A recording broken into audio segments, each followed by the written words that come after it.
2013-yilda ishlab chiqarilgan Lacetti mexanika faqat jentra qilingan variantini mana shunaqangi rol, tablo terib, jentra magnitofon qo'yib, evakorlari qo'yilganidan, kraskasi tozaroqdan, faqatgina jentra qilinganligi uchun kraska sepilgandan oqtirgan obunachalarimizga, sizlarga 2013-yilda ishlab chiqarilgan mexanika mashina podsvetlarga cho'tka qilib qo'yishibdi, hamma yog'ini chiroyli qilib, akkuratni qilib qo'yishibdi mashinani. Aytib o'tganimdek, eshak oladigan barter bor. Любой barter yo'liga yurishaveradi egalari. Xudo xolasa kelasiz, ko'rasiz, olasiz degan mashina. Xo'p, ranglari oppoq mashinani. Xudo xolasa diskalardan chiroylardan. Aka, bu adashmasam 16 diska. 16 ta. Shuning uchun deyaligi g'urib bo'lib turibdi ekanda. Hop, ledlari bor. Aka, generalimiz bormi, yo'qmi bunda? Generalni beramiz, xudo xolasa. Aka, nari optirajichi qimmat ekan, qo'yib ketaman uni ham. Optirani izlab yurganlar bo'ladi, xudo xolasa telefon qo'yishadi aka. Hozir buni ham ma'lumotdan beraman. Optira 2008 oxirgi chiqqan optiralarda ekan. Bu hali arab variantdanmi aka? Nima edi? Dubay variantimi? Dubay variantdan. Xo'p, uzoqlashmaymiz. 2013 kraskasi faqat oldin jentra qilingan uchun kraska qilingan ekan, tomigacha shumka qilingan mashina. Xo'p, metan gazlarigacha bor. Bitta mana shu yerda alohida yana sepilgan joyi bor ekan. Mana shu yerda o'zida sepilgan joyi bor ekan, nimasi? Arqanotni tepa karnas tarafida. Qolgan joylari xudo xohlasa top-toza mashina ekan. Narxini sirasi aytib qo'yaman, qadrdon, bitta laykni, bitta podpiskani bosib, xudo xohlasa podpishkada bo'laverasiz. $5850 ga oxirgi qo'lga tegadigan narxi.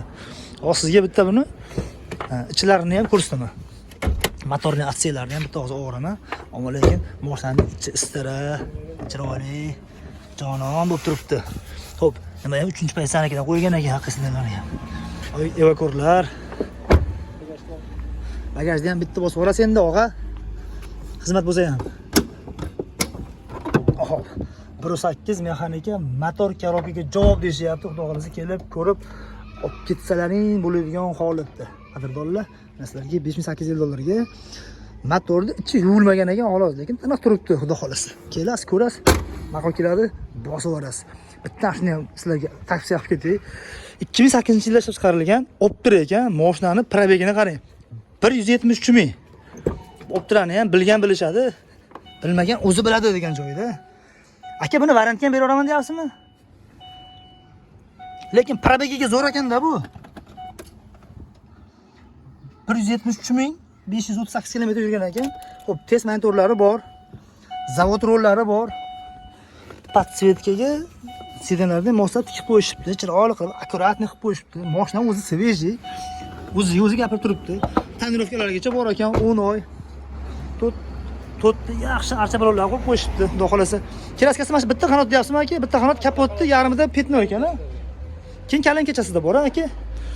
Optira stoplar o'zi zavodskiy bo'ladi bunda. Metan gazlari ham bormi aka buni? Metanlarigacha bor. Ana ham metanni aytib ketmayapmiz, metanlarigacha bor ham nima aka? Xo'p, bu mashinangiz narxini 2013 bo'lganiga hadi nima qaramasdan 5850 deyapti. Lekin bu vashi boshqa narsa ekan. Bu anchagina svejiy narsa ekan. Buni 6300 ga beraman deyapti. Tushmaganmi zapaskasigacha? Yo'q, Va Optirani ham lekin dahshat ekanda buchi. Optirani ham o'zlari ko'pchilik izlagan aka, endi Optira manaman deganlar bor. Sababi Optiralar lasterdan nima deydi? Farqli o'raloq, jentradan ham farqliroq. Bular aka zavodskiy shumka bilan chiqadi. Shuning uchun buni hali sevishini mingan odam Lacetti jentra minmaydi. Bunga aniq. Buni narxini